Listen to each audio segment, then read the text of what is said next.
7 دسمبر ہے اور 190 نمبر کی غزل چل رہی ہے آج۔ غزل کیا چل رہی ہے؟ اس میں 3 اشعار ہیں جن میں سے ایک شعر پہ بات کروں گا تھوڑی سی، اور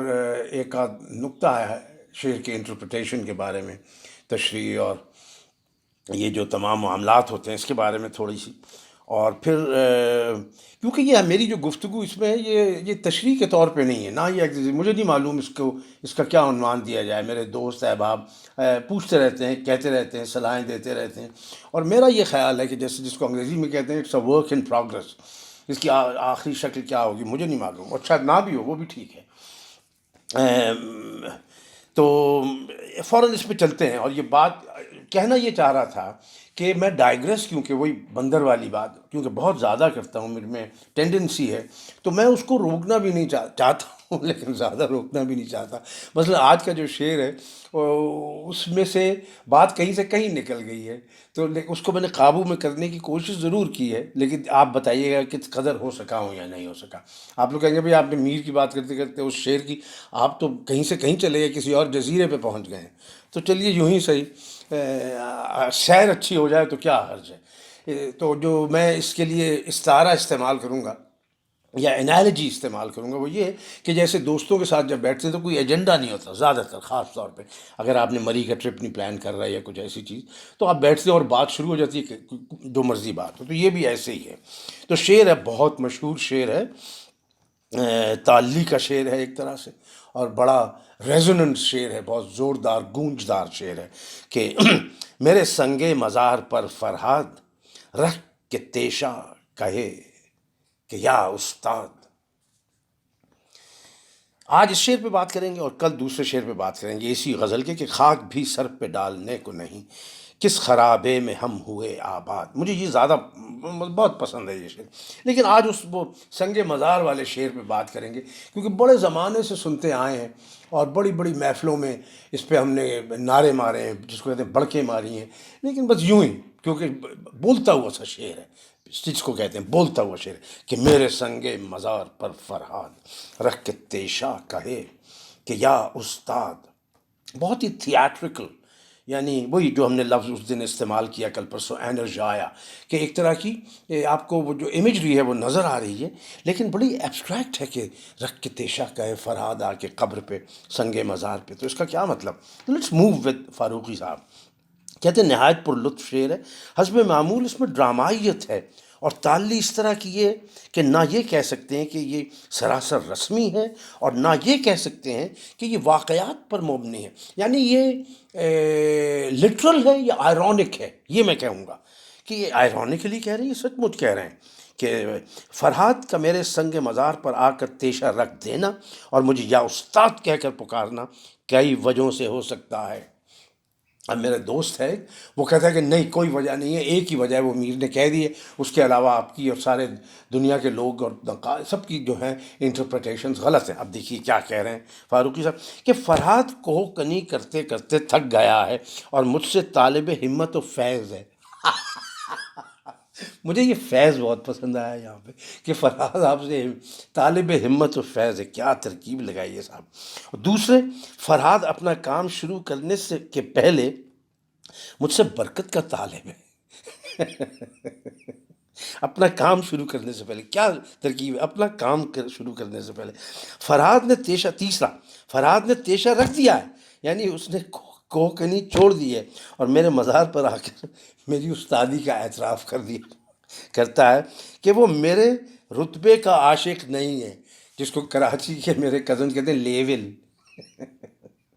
میرے لیول کا عاشق نہیں ہے، میں جس رتبے پہ ہوں۔ فرہاد میرے سنگ مزار کو مٹانا چاہتا ہے، وہ جانتا ہے کہ جب تک میرا نشان مزار رہے گا اس کی اپنی اہمیت ثانوی رہے گی، سب لوگ میرا اس سے مقابلہ کریں گے اور مجھے برتر قرار دیں گے، ظاہر ہے مجھے وہ مجھے یا استاد کہہ کر اس لیے پکارتا ہے کہ وہ خود میری عظمت کا قائل ہے اور میرے سنگ مزار پر تیشہ چلانے سے کہ پہلے مجھ پر ظاہر کرنا چاہتا ہے کہ وہ میرا سنگ مزار اس وجہ سے نہیں مٹا رہا کہ اسے مجھ سے کوئی دشمنی ہے۔ شعر میں مندرجہ ذیل کنایے بھی ہیں، مثلا میرا زمانہ لہٰذا میرا عشق فرہاد سے قدیم تر ہیں، کیونکہ فرہاد میرے مزار پر آ کر کہتا ہے۔ میں یعنی ایک زیادہ لمبی ٹریڈیشن کو فالو کر رہا ہوں، آرگینک ٹریڈیشن، کلچرل ٹریڈیشن کو فرہاد سے۔ فرہاد اپنے برخوردار ہیں، پروٹیجے ہیں۔ دوسرا یہ کہ فرہاد کا میرے مزار پر آنا اور مجھے استاد کہنا، اس بات کا بھی ثبوت ہے کہ میں نے بھی اپنے زمانے میں کوہکنی کی تھی۔ دیوان ششم کے ایک شعر میں اپنی اور مجنوں کی ہمفنی کا ذکر کیا بھی ہے، اگرچہ شعر معمولی ہے۔ پہلی دفعہ کہا فاروقی صاحب نے معمولی کا لفظ استعمال کیا ہے میر کے شعر کے لیے، کہ بید سا کیوں نہ سوکھ جاؤں میں، دیر مجنوں سے ہم فنی کی ہے۔ تو یہ بید مجنوں ایک باقاعدہ استعمال ہوتا ہے، میرا خیال ہے اس کی خمیدگی کمر کی اور جو سیڈنس ہوتی ہے اس میں، ویپنگ ولوز جن کو انگریزی میں کہتے ہیں غالباً۔ میں اتنی زیادہ نہیں جانتا یہ جو ہے اپنی کیا باٹنی ہوتی ہے، کیا ہوتی ہے یہ کہ پودے فونا وونا فلورا کے بارے میں نہیں اتنا جانتا، لیکن باغ ہمارا جو لارنس گارڈن ہے لاہور کا، میری اس کائنات میں جو ایک کونوں میں سے میرا پسندیدہ کونا، اس میں اگر آپ مین گیٹ سے مال روڈ سے اندر گھسیں تو لیفٹ پہ جب لائبریری ہے اور رائٹ سائڈ پہ جو رستہ ہے اس پہ آپ ذرا سا اندر جائیں تو آپ سن سیٹ پہ وہاں سے گزریں تو کچھ ویپنگ ولوز ہیں، دیکھ کے ہال ہوتا ہے، آدمی کو ہال چڑھتا ہے۔ اچھا صاحب، تو یہ بات ہو گئی انٹرپریٹیشن کی کہ اس میں سے ہم کون سے معنی جو ہیں، کیا ایک معنی دوسرے معنی پہ مقدم ہیں، کیا یہ سب معنی برابر ہیں جو ہم نے جن کے اوپر بات کی؟ یہ ایک بہت بڑی بحث ہے، اس پہ میں لمبی باتیں کرنا چاہوں گا۔ کچھ فاروقی صاحب نے پہلے جو ذکر کیا ان سے کچھ اپنے بیک گراؤنڈ سے باتیں کروں گا۔ اب سب سے پہلی بات یہ ہے کہ اس سے جو ہے فوری طور پہ تیشے سے ایک دم مرزا نوشہ یاد آ جاتے ہیں چچا، وہ جو ان کا شعر ہے کہ تیشے بغیر میں مر نہ سکا، تیشے بغیر مر نہ سکا کوہکن اسد، سرگشتہ خمار رسوم و قیود تھا۔ ہمارے 10ویں میں فاروقی صاحب ہمارے جو استاد تھے عزیز احمد فاروقی، انہوں نے ہمیں اس کا شوق ہو ڈالا۔ انہوں نے ایک دفعہ ایسی باتوں میں ذکر کر دیا کہ غالب جو ہے وہ فرہاد کو کوہکن کو، اسی وقت ہمیں پتہ لگا کہ یہ ان کا دوسرا نام ہے فرہاد صاحب کا، کوہکن ان کا کیونکہ پیشہ تھا، تو وہ ان کو اپنے سامنے کچھ مانتے نہیں تھے کہ اس کو اس کی ضرورت ہی کیوں پڑی صاحب تیشے کی، وہ تو اس کے بغیر ہو جانا چاہیے تھا۔ سو یہ جو سرگشتہ کا جو لفظ ہے، باولے پھرنا جو ہے، اس کے میں دو چار شعر ادھر ادھر سے میں آپ کو بتانا چاہتا ہوں اور پھر اس کا کمپیریزن کرنا چاہتا ہوں۔ یہ جو ہمارے کلاسکس ہیں، جو ہمارے بڑے اساتذہ ہیں، انہوں نے جیسے استعمال کیا، اور پھر ایک کنٹمپریری شعر کے ساتھ، اور آج کی بات کو وہاں پہ ختم کریں گے۔ ایک تو میر صاحب کا اپنا شعر ہے اس میں سرگشتہ کا، کہ یہ سرگشتہ جب تک رہا اس چمن میں، برنگ صبا جستجو تھی کسو کی۔ بہت اعلیٰ ان کی ایک یہ موتیف ہے میر صاحب کا کہ بگولا یا صبا کی طرح پھرتا رہا باولا سا پاگل سا، یہ تو ہے ان کا اپنا۔ فرہاد اور یہ اس کا سب کے قصے میں ایک میر صاحب کا اور شعر ہے، میں نے شاید پہلے بھی ذکر کیا ہے، جس میں انہوں نے اپنے آپ کو ایک اس میں پرو دیا ہے کہ زنجیر کی طرح، کہ ایک سلسلہ ہے قیس کا فرہاد کا اپنا، یوں حلقہ زنجیر گرفتار ہیں ہم لوگ۔ تو اس میں تو سب کو برابر کر کے انہوں نے کہا ہے، لیکن دو اشعار میں اور آپ کو اجازت دیں تو سنانا چاہتا ہوں، لمبا ہو گیا معاملہ۔ ایک صفی لکھنوی کا شعر ہے جو مجھے تو بہت ہی پسند آیا صاحب، آج کا مجھے یہ حاصل لگا شعر، یہ اور ایک مصفی کا شعر۔ تو صفی لکھنوی کا شعر ہے کہ عجب نہیں کوئی سرگشتہ محبت ہو، عجب نہیں کوئی سرگشتہ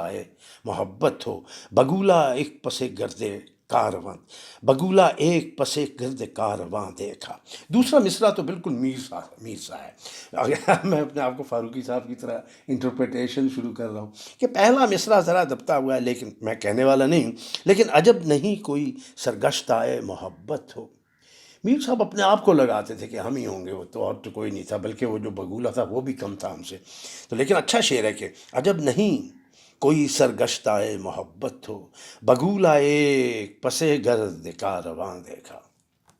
اور آخر میں ایک مصفی کا شعر، باقی پھر کل ہم دوسرا اسی غزل کا میر کا شعر کریں گے۔ وہ مصفی کا شعر ہے، بہت مجھے پسند آیا، مصفی مجھے پسند ہے ان کے کئی اشعار، کہ گردش سے پتلیوں کی سرگشتہ ہے زمانہ۔ بڑا آفاقی شعر ہے ایک طرح سے، کہ گردش سے پتلیوں کی سرگشتہ ہے زمانہ، مستی سے اس نگہ کی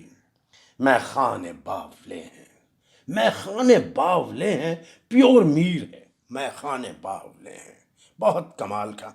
یہ ہے تو تھوڑی سی زیادتی کی بات کہ اتنے بڑے اساتذہ کے اتنے بڑے بڑے اشعار کے سامنے کسی کو کمپیئر کیا جائے، لیکن اب فراز صاحب جو ہیں ہمارے اب ان کا لائف سٹائل ایسا تھا کہ ہم میں سے اکثر میرے جو دوست ہیں ان کے وہ دوست تھے، میں نے بھی ان کے ساتھ بہت وقت گزارا، نیو یارک میں بھی وہ ہمارے پاس رہے، لندن میں ان کے ساتھ وقت گزارا، جب جہاں تھے پنڈی میں آگے پیچھے ملتے رہتے تھے، اور بڑے مزے کے آدمی تھے، بہت وٹی آدمی تھے،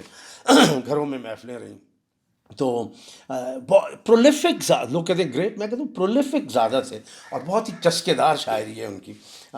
لیکن بڑے کا جو ہے وہ وقت ہی کرتا ہے۔ جیسے آج ہم صفی لکھنوی مصفی کی بات کر رہے ہیں تو دیکھنا ہوگا 200 سال بعد، 150 سال بعد فراز کے کتنے اشعار کو، اور میں اس میں یقین جانیے شبلی کا معاملہ بیچ میں نہیں لے کے آ رہا، ان کا ایک صرف شعر سنانا چاہتا ہوں تاکہ آپ جکسٹاپوزیشن میں اس کے سامنے رکھ کے دیکھ سکیں کہ اس شعر میں سرگشتہ کے استعمال میں اور غالب اور صفی اور مصفی اور میر کے استعمال میں کیا فرق ہے۔ ایک ان کا فراز کا شعر ہے مشہور سا کہ یہ جو سرگشتہ سے پھرتے ہیں کتابوں والے، ان سے مت مل کہ انہیں روگ ہے خوابوں والے۔ I'll let you make a decision on that one، لیکن کچھ گمبھیرتا میں نے نہیں محسوس کی۔ مجھے اجازت فرمائیے حضور، کل بات ہوگی پھر۔